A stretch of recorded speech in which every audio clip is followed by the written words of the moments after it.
Good afternoon or evening, depending on where you're listening to this.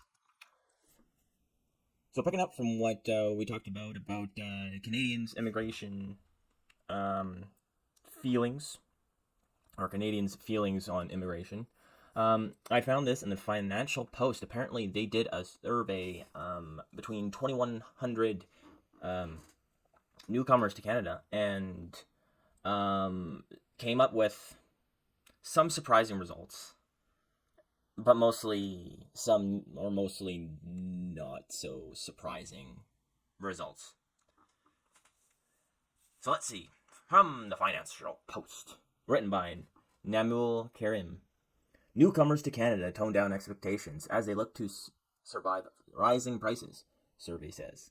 Yes, that's that's what you want when you move to another country, is to tone down your expectations and expect everything to be expensive. That's the feeling you want to have when you move to another country. Apparently, more than 80% of newcomers who arrive in the past decade say Canada is too expensive, and almost 100% of Canadians say Canada is too expensive.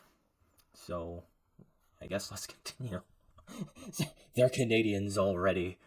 80% of them are Canadians. We just need the last of those 20.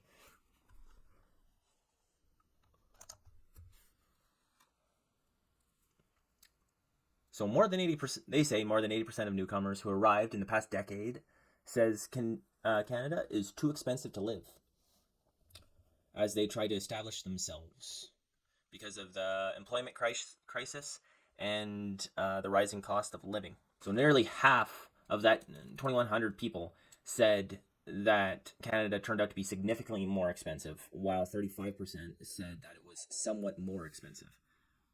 So that wouldn't be 80%, that would be 85%. Math people, math. Okay, maybe because they say nearly half. No, okay, whatever. Continuing. Despite that, everybody said that they felt welcome in Canada because we're Canadians, eh? We're the nicest people there, eh? All we need to do is grab some good old what can I say here on YouTube?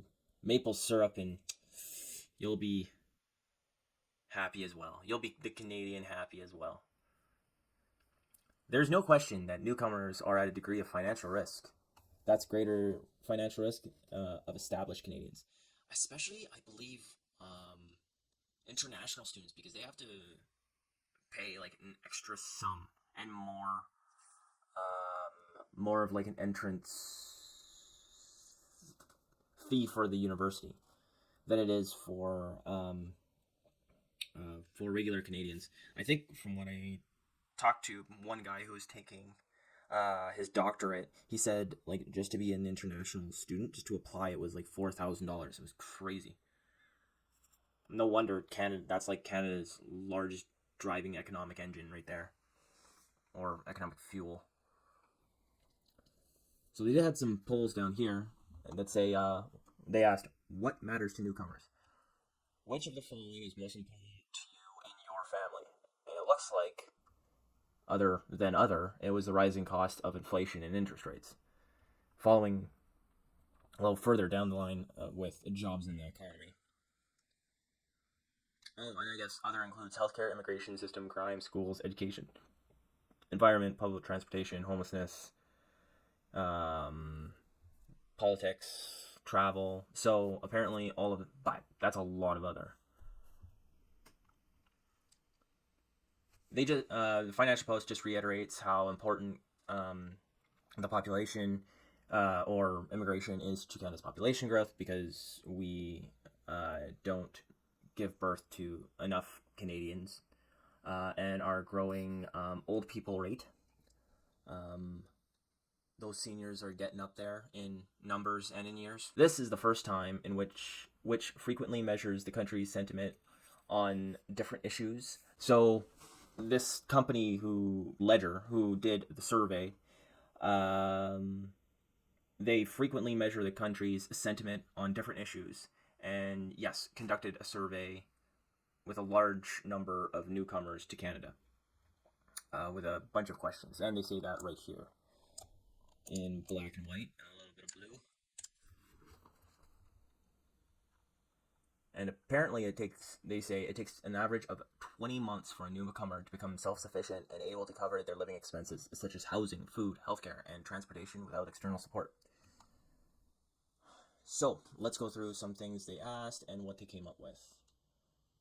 So, the figure falls to 12.6 months for immigrants who arrive in Canada in the past 5 years. Did I miss something? I think I probably missed something.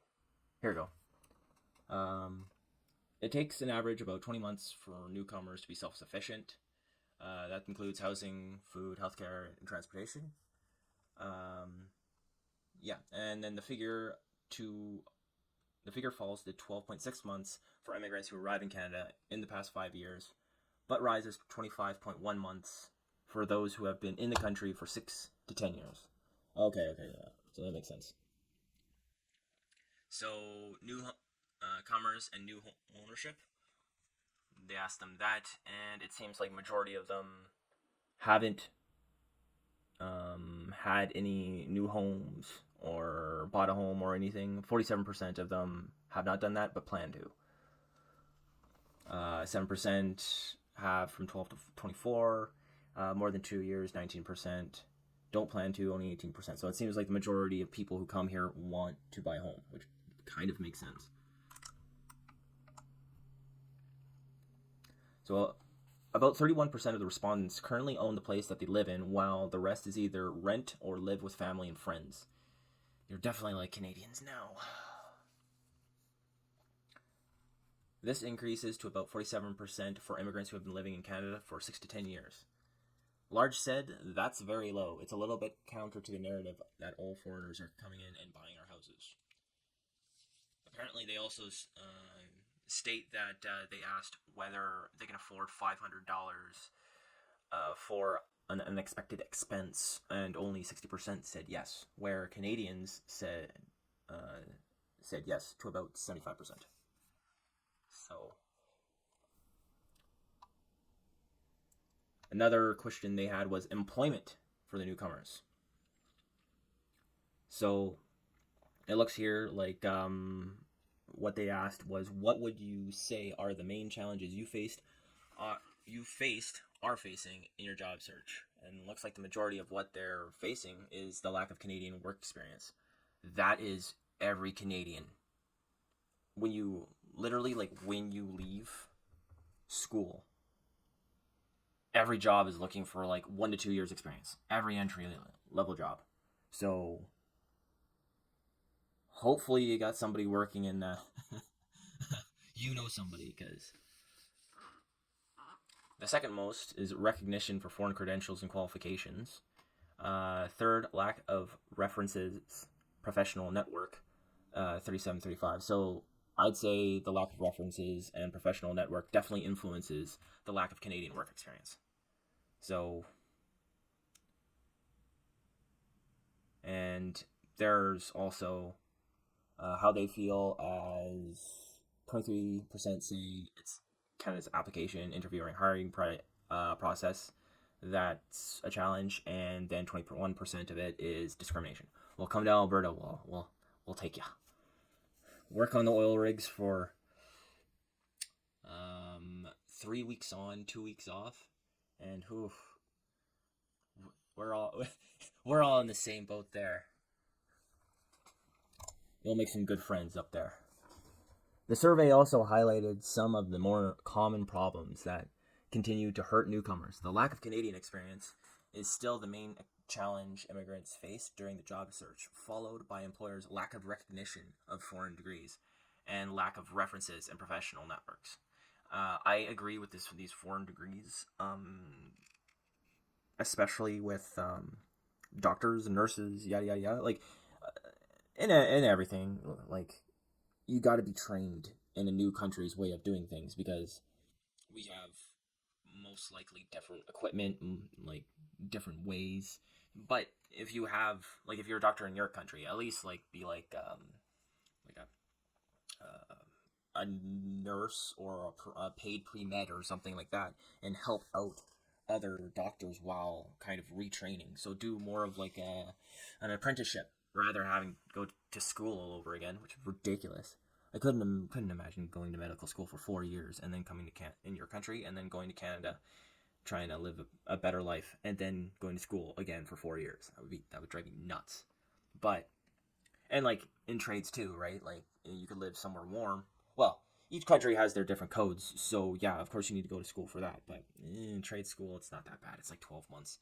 Plus, it's like 4 months of school, and then you get to train for however long you want until you want to go back to school. So, but yeah, definitely for like medical workers or whatever. Like, I think it should be on the job training, and like schooling kind of dribbled in, because most likely you already know. Let's continue on. Despite all this, they're on a mission to establish themselves. That doesn't mean they agree with all of Canada's immigration policies. For example, 42% said that nearly 500,000 immigrants Ottawa wants to bring in annually is too many, though 41% agree with it or want to admit more, and remaining 17% preferred not to answer. And this is pertaining to whom? Okay. Well, apparently the immigrants are saying this as well. Yeah, that 42 and 41% of it is too many. Oh.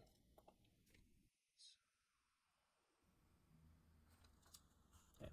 And then they give a chirp down here. Immigration and newcomers. The government of Canada's current plan is to welcome 465,000 immigrants to Canada this year, 465,000 in 2024, and 500,000 in 2025. In 2022, Canada admitted over 437,000 immigrants. Which of the following best reflects your opinion on it? And we just stated that right here. I will admit too many, 42%. I will admit the right number, 34. I will admit not enough, 7. So that's where they get the 41%, not enough, and right number together. And then I don't know is 17. So both the enough and not enough put together is the same amount as people saying there's too many. So I don't know. What do you guys think about the whole immigration policy we're going through here? Should we flood another? How much did they say? Flood another 500,000 or no 485,000 without really considering how many homes or how many jobs we have here in Canada for them. And have a good day, folks.